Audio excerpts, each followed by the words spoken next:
Hey guys, welcome. We are Far Side of the Pod. I'm Jordan, and I got Ridge with me. Going on, y'all? And today we are reviewing Captain America: A Brave New World.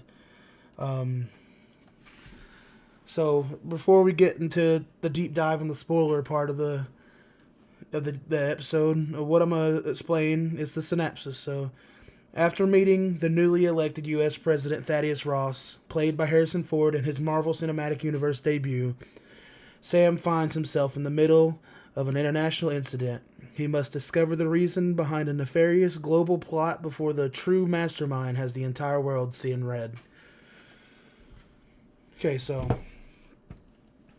The way you just said synapses. synopsis. Yeah, I know it's not the way to say synopsis, but I've been saying that as a It, joke for a long time. it it's okay. It came out great. I loved it. So, initial thoughts.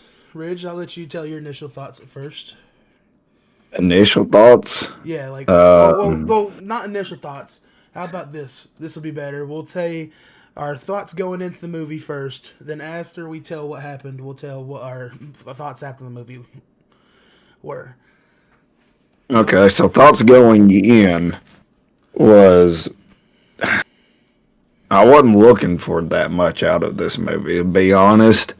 Just with them talking about what we had heard with the reshoots and everything and following the stories behind the movie, wasn't expecting too much from it. Kind of expected it to be a little out of whack at times, and to me, it kind of was here and there. It felt like there was rewrites in it. It felt fast paced at some points, wherever it shouldn't have been. So my thoughts, my excitement level wasn't through the roof for it, but I was looking forward to see what they was going to be doing with it. Right. Um, After the movie, sorry, my voice is shot. By the way, guys, I'll get into that wherever we get into the podcast part. But after the movie, um, I thought it was all right. It wasn't nothing spectacular. It wasn't, uh, it wasn't high up there on my list, but wasn't down low neither. It was a nice middle ground for me. It was, yeah, it was, it was mediocre. It was a good middle ground movie for the MCU. And I wasn't disappointed. From what I've heard too, it's on the way, or it's either on the way or has already surpassed Winter Soldier with Really? the audience. Yeah. So it's looking to do good numbers, it sounds like. And with that, I mean, that gives me a bright side into the future of the MCU, especially going into Thunderbolts, which that movie I am ecstatic for. Ah. I say when I coming into this movie, like you with all the reshoots and everything. I was kind of nervous with it. I didn't know what I expected from the movie or whatever. We all we knew was we knew we was getting the leader. We knew that Thunderbolt Ross turned into Red Hulk in this and all that jazz. But I wasn't going into it with like full anticipation. Like I was excited for it, but not like I was also setting that part in my heart to be like, all right, let's see how this is gonna be. But It's not the same excitement levels as like an Avengers movie, yeah, per not se, you know? yeah. It's like you don't want them to mess it up. Like you're excited for it, but you don't want them to mess it up. It just it had to be better, for me personally, it had to be better than Ant-Man Quantum Mania. Yeah, yeah, of course. Well, especially with it being a Captain America movie, and this is the first Captain America that it wasn't Steve Rogers. Right. Um, but I think the movie was phenomenal. Like, I thought the story, I didn't, I mean, maybe if I rewatch it, I can see where things kind of got rushed in it. But I don't think it was, like, all these people talking smack about it, giving it bad reviews or whatever, and I think it's a bunch of bullshit. People saying that it's a mid movie. I mean, not like you said, it's a good middle ground movie, and that I can agree. Like, it is a good middle ground movie, but I'm not like I don't think it's bad like some people are trying to say it is. I think Sam, like Anthony Mackie, did really well in this movie. I thought Sam was how he should have been in this movie. I guess you could say like he acted like Captain America, but also Sam Wilson. Like he was keeping it. He was staying true to himself while being Captain America, and I love that Isaiah Bradley had a big part in this movie, and I can't remember the guy's name, but I thought the guy who's the Falcon, the new Falcon, I thought he was pretty great. For the listeners who, sorry guys, a little thing happened on my computer. You're not going to notice it, but I was talking about Joaquin Torres being the new Falcon. I thought he was pretty great.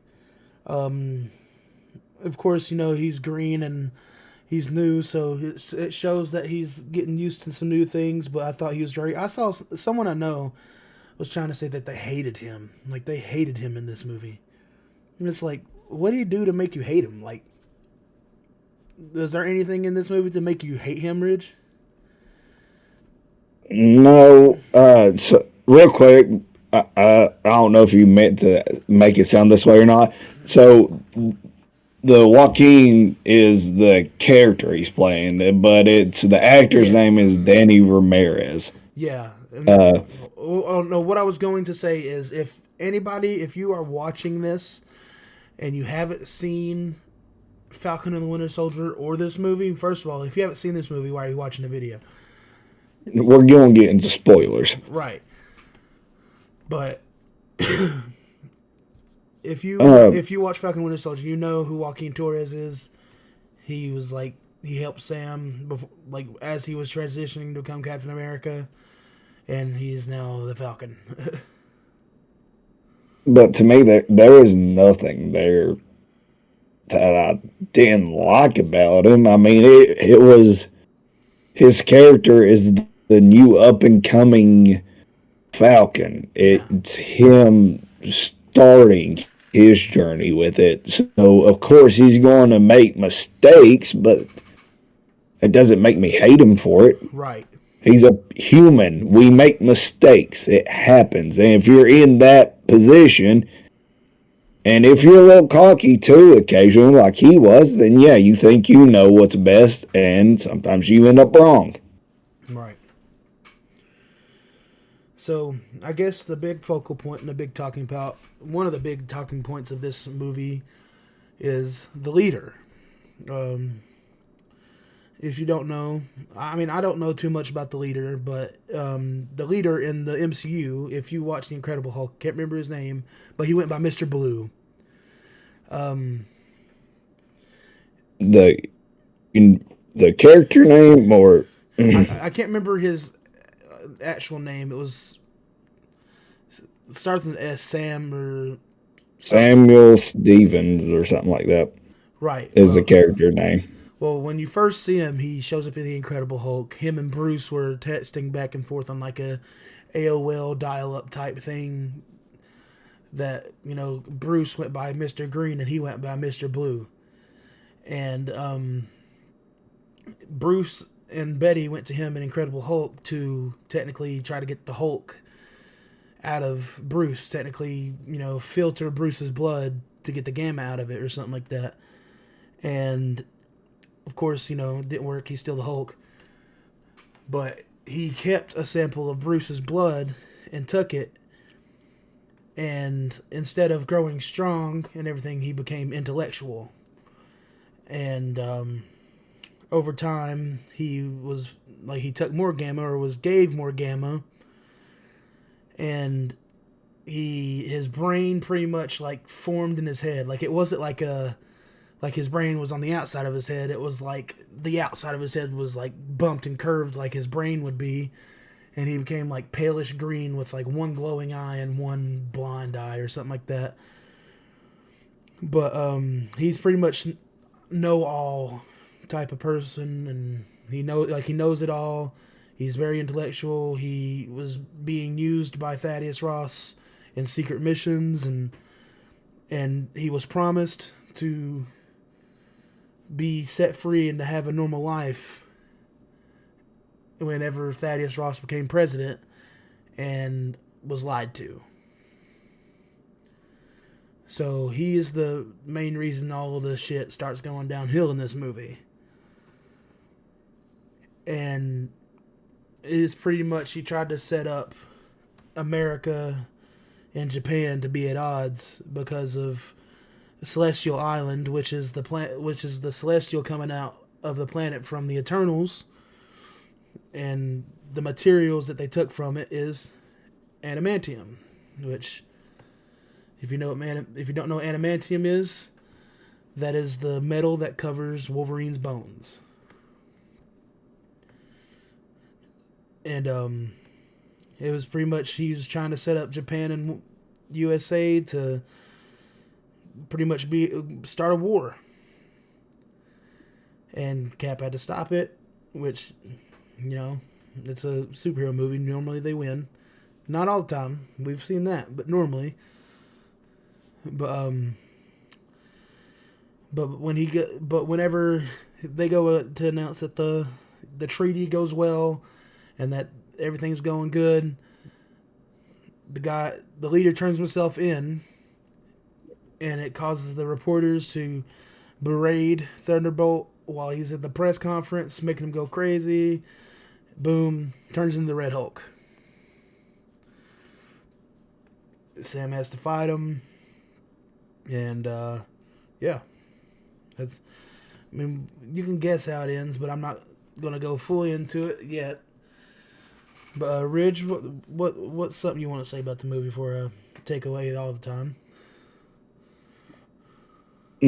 As in, what do you mean? Just, are you wanting to say the next part? Or you want me to just finish up the movie? Yeah, you can just finish up the movie. So Sam and Thunderbolt continue to fight, and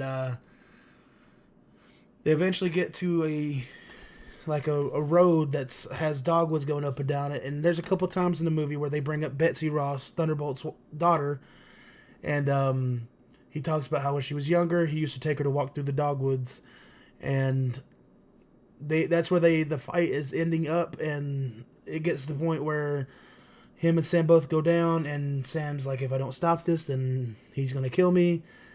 So he tells him, think about Betsy, think about, look where you're at. And he ultimately gets him to de-Hulk or calm down. And he pretty much, turns himself in, confesses to everything, lets it all go, and be's the better man and just cooperates. And ultimately at the end, in the whole battle sequence between Japan, where he's trying to control the pilots to attack Japan, and they stop him. Falcon gets injured, and in the hospital scene, they're talking, and Sam pretty much agrees with what Thunderbolt says earlier in the movie, and says that the Avengers do need to come back. And he pretty much tells Falcon right there, you're in it, so make sure that suit's ready whenever you come back. Like I said earlier, I think the movie is phenomenal. I thought the action was great. Of course, people are going to compare it to Winter Soldier when it comes to action, because it is the quintessential mecca of hand-to-hand combat besides Shang-Chi in the MCU. But I think it holds up. I think it was great. I thought the story was good. I honestly said I could have been blinded by some parts that may have gone fast, but I thought everything went well. I thought visually the movie looked great. I thought Harrison Ford was a phenomenal Thaddeus Ross. and I thought that Red Hulk was a great, feature about this movie. My only problem with this movie, I literally only have one problem, is that they showed Red Hulk too early. I think the Red Hulk should have been a surprise. And the only reason I say that, I mean, yeah, I get showing him bringing in numbers and, like, getting people more excited for a Captain America movie because you know how people are going to be with Captain America not being Steve Rogers. But, I think they should have kept him turning into Red Hulk as a surprise. Because I feel like people would have liked this movie a lot more if they did. What do you think on that? I mean, yeah,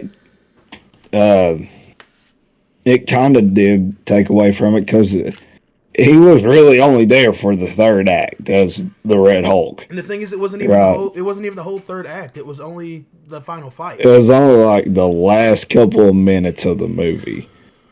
And even then, it was like 10, 15 minutes, not couple. Yeah. Even then, all it took was,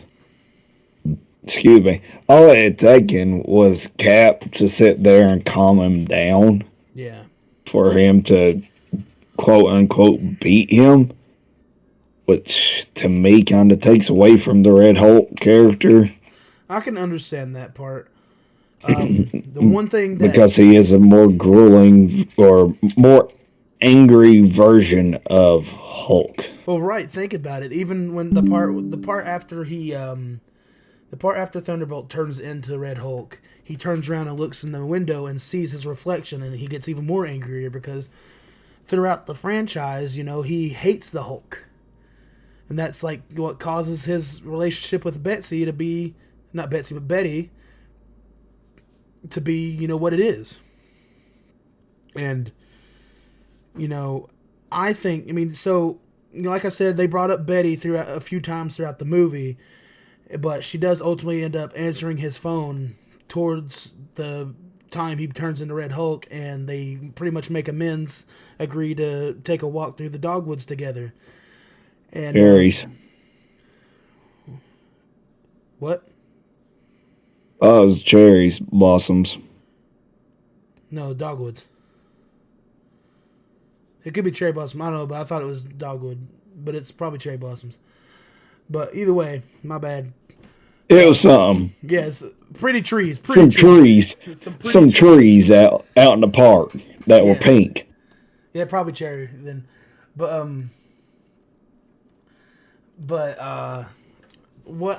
at the end of the movie, it shows they show that Thunderbolt's in the raft, and Sam goes to meet him, and it explained Isaiah Bradley's fine because Isaiah attacked him earlier in the movie, as you could see in the trailer and all that jazz.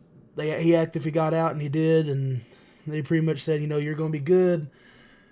Yeah, and he's like, I have somebody to see you, and it's Liv Tyler, Betty Ross. I'll tell you, man, I literally teared up when Liv Tyler came on screen. One, because I love Liv Tyler. I've always been a massive fan of her ever since I was a kid. And just the fact that they was able to bring her back for this movie just was awesome. I loved it. But what I think... What I think... Well, they can... Sorry. No, I'm right there with you, but give me a second. But I think what they should have done is it should have been her calming him down. I think she should have like when all the first responders and everything came about, she should have been the one to stop him, because I felt like it would have been more understanding. Because like you said, just him being like, "Hey, think about Betty," and he stops. But what they should have done is have her come out and he'd be like, kind of like how she used to do with Bruce, right? I thought that would have been that would have made me cry, for real. But I thought Harrison Ford's face on the Red Hulk looks cool too. I think it worked out well. I genuinely do. A few things real quick from my end. Yeah. One with Thunderbolt Ross, Red Hulk.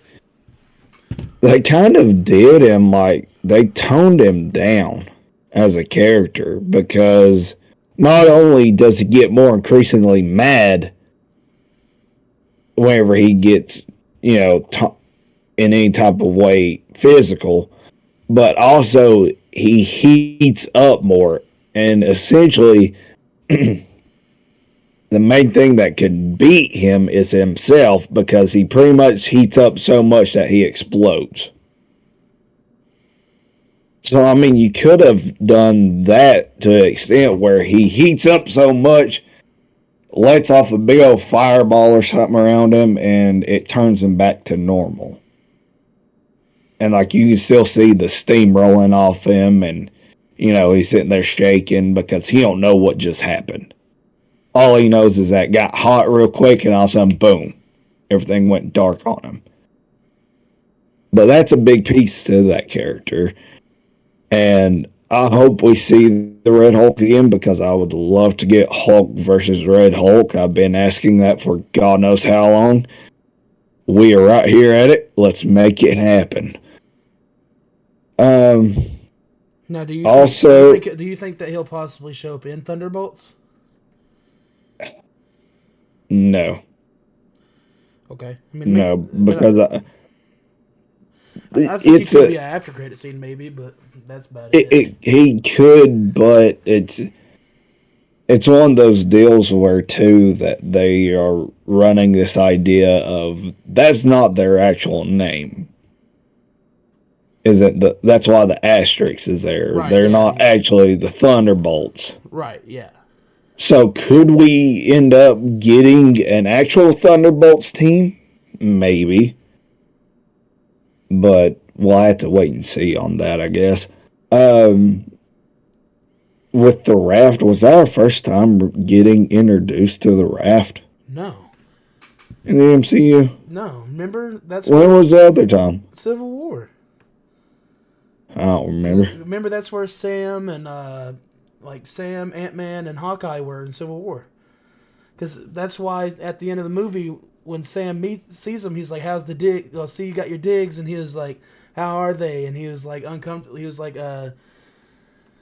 purposely uncomfortable, and he was like, "Yep, sounds about right." He goes, "The food's still as bad as I thought it would be. Well, it's still as bad as it was," and he's like, "Yep." No, I don't remember that part. Yeah. See, because it looked so empty in there too. Well, it looked like that in the other movie too.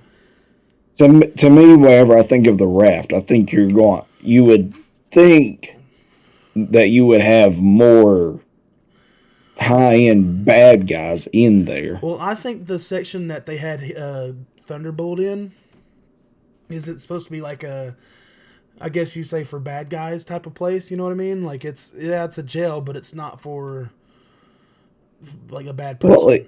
Well, even with the leader, True. it Yeah. was Yeah. the Yeah. exact same in the after credits. It was pretty much the exact same room, just with a slightly different spot, Right. True. maybe. I don't know. But there was no one else around them, so it seemed like the raft was just now being introduced. Well, it was the same way in Civil War too, because the only three people you saw in it was Sam, Hawkeye, and Ant-Man.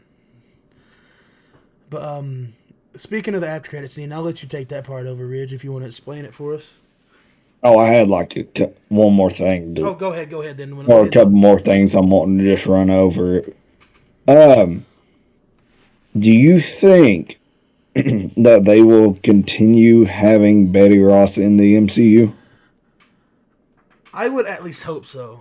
At Or least, do you think this is going to go unanswered? I mean, I don't know if it'll go unanswered. I mean, I at least hope it doesn't. But I really want her to bring her in because, we definitely can't have the Bruce Banner and Natasha storyline that we had in, Age of Ultron and all that anymore. Like they even showed the little, uncomfortability in, Infinity War and all that jazz. But I think that they should continue to bring Liv Tyler in and to see if we can reform that relationship between her and Bruce. I think that'd be cool. At least for me, it'd be awesome. I don't think it'll get reformed if she is back in. I think it will stay awkward.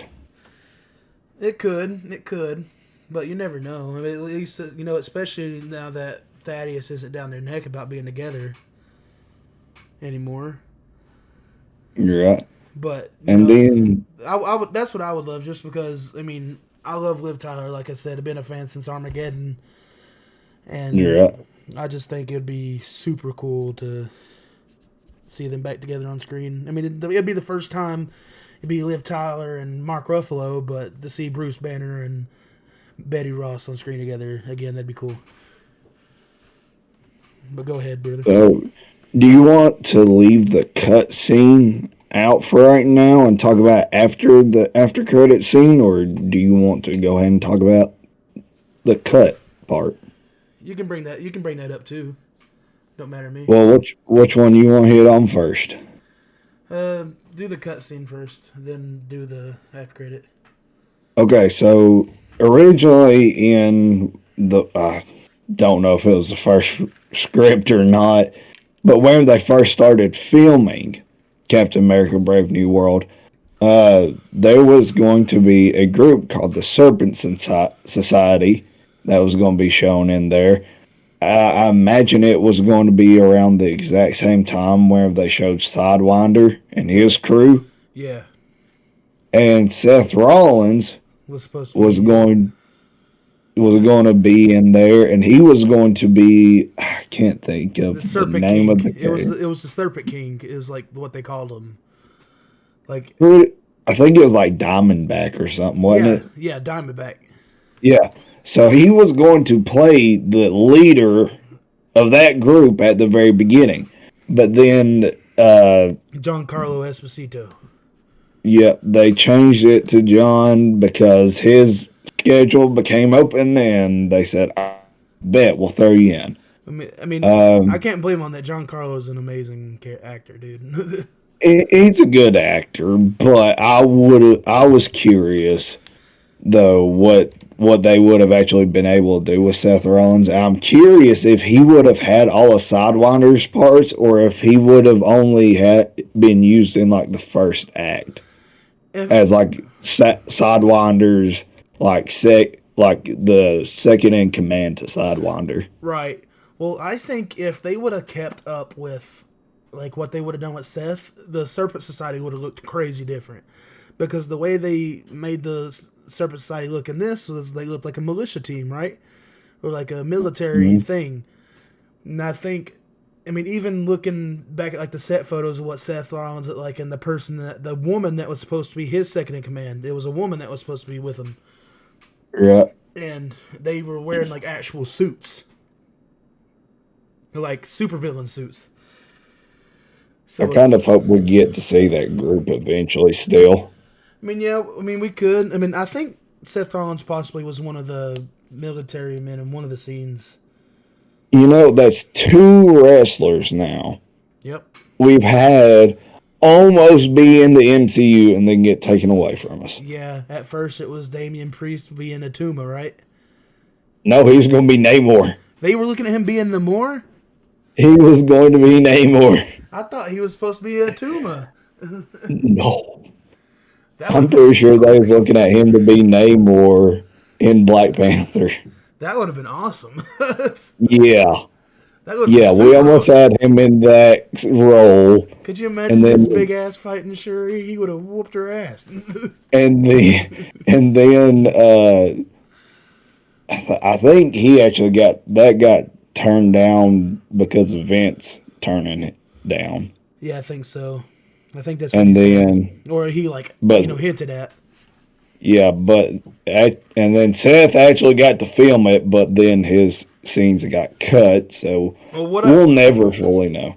what I heard is they had his scene filmed and everything, but when they got the word that Giancarlo became available, they were like, "Hey, we got to go with Giancarlo." Because I knew they had been wanting to bring him in the MCU, and for a long time he was like being rumored to be like Magneto or Professor X or something like that. But I mean, I definitely don't see him as either Professor X or Magneto, but I thought Not, Sidewinder was pretty cool. Like, yeah. it's like a like not a huge role, but it's like a good enough role to have somebody like Giancarlo Esposito in there. It's a nice role for him to hop in if he wants to be a part of the MCU. He can hop in, doesn't have to commit to a long term deal, you And know? they could definitely somehow bring him back, like for something, because like I mean, even the last time we see him, he's like, when I get out of prison, you won't be walking or something like that. Well, when he gets out of prison, he's going to try to kill Cap again. Right. It's kind of like when I think of that, think about how George St. Pierre in Winter Soldier, how he has that first appearance at the beginning when he's fighting Cap on the ship, but he eventually comes back in Falcon and Winter Soldier. That's what I was like. He could have something kind of like that. Yeah. But yeah, go ahead with the after credit scene, brother. All right, after credit scene. So we end up with uh, Sam going back to the raft to visit with the leader. Tells him that he won the bet and that, pretty much all odds were against me, but, I still did manage to beat whatever you said that I couldn't beat. So you want to try again? And he said, well, I've seen it all. I know all. I've seen into the future pretty much. And eventually, you're not going to be able to protect you and all of your other hero friends from the other worlds out there and everything that's about to come because I've already seen it and I've seen that you all die. Pretty much that's what it said. Yep. Wrap a nice bow on it. Which also, I mean, we'll get into this Podcast. into our podcast, but that could potentially hint at us getting a little bit of X-Men versus Avengers. Oh yeah, that's what a lot of people were. A lot of people, talking about. It won't be the film though. It won't be a standalone film. No, no, no, definitely not. It'd be Like in like Doomsday, possibly. Doomsday. You think Doomsday? Yeah, yeah. Doomsday will be where it happen at. Yeah. It's the start of the collision, Right.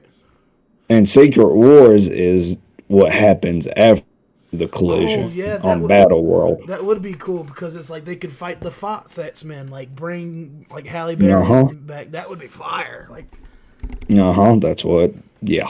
imagine like Wolverine going to face Wolverine, like and it's both Hugh Jackman. That'd be cool. What? That wouldn't happen, would it? I mean, the thing about it, Because it would. the Fox universe is the one that Deadpool and Wolverine are on now, ain't it? But that's the thing is we don't know what timeline Logan is supposed to be from. It never specifies. It never specifies if it's from the actual Fox universe.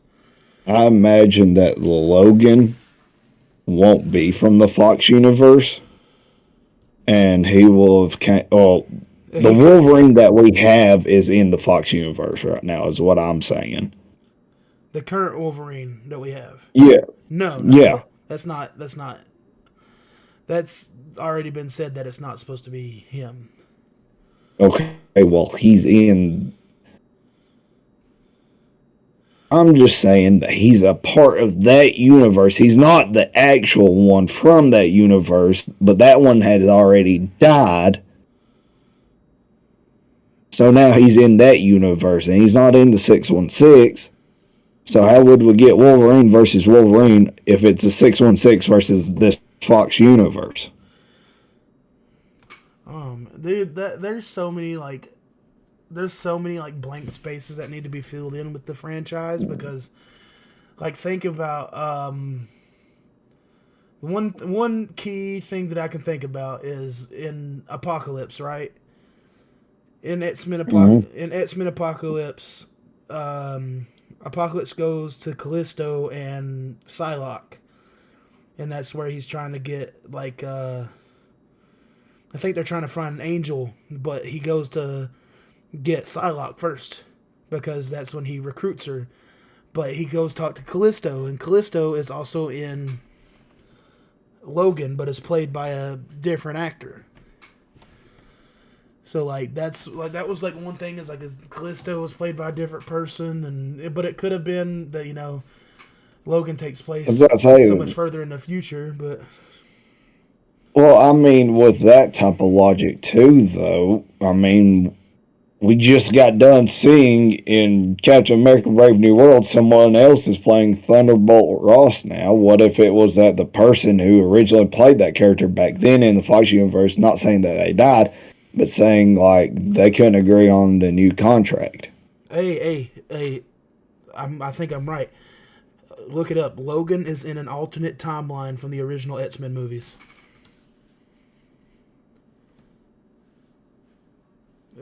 It's true. I don't know. We can get into a deeper dive on the podcast. Yeah, we can definitely think about that later. That's on. That's one of our subjects that we're going to get into is all that fun jazz. So, guys, if you want to get a hold of that stuff, you got to come listen to the podcast because we'll get into it over there. Oh, for sure. But the sum it up. The leader was hinting at, Doomsday and Secret Wars, talking about the incursion and the other worlds coming and all that stuff. So, we got a lot to look forward to as, Marvel fans. Hell, even just regular old superhero fans, but we're talking about Marvel at the moment. So, but we got a lot to look forward to. I'm excited. Dude. I was excited about Thunderbolts before, but now I think I'm a little bit more excited because of the way this movie turned out. Like, I thought it turned out as good as it should have been, I thought this movie performed at least to what it should have been, at least. What would you give it out of a 10? Oh, I was going to ask you what would you give it out of stars? Out of 5 stars? 5 stars, yep. Because I automatically, while the credits were rolling, while waiting on an after credit scene, I was already putting in my stars on Rotten Tomatoes. No, what'd you give it? I gave it 3.5. 3.5? Yeah, because that's that good middle ground. Right. 3 to 3.5. I think I give it 4. Just like at first it was a little higher, but I think the more I thought about how they.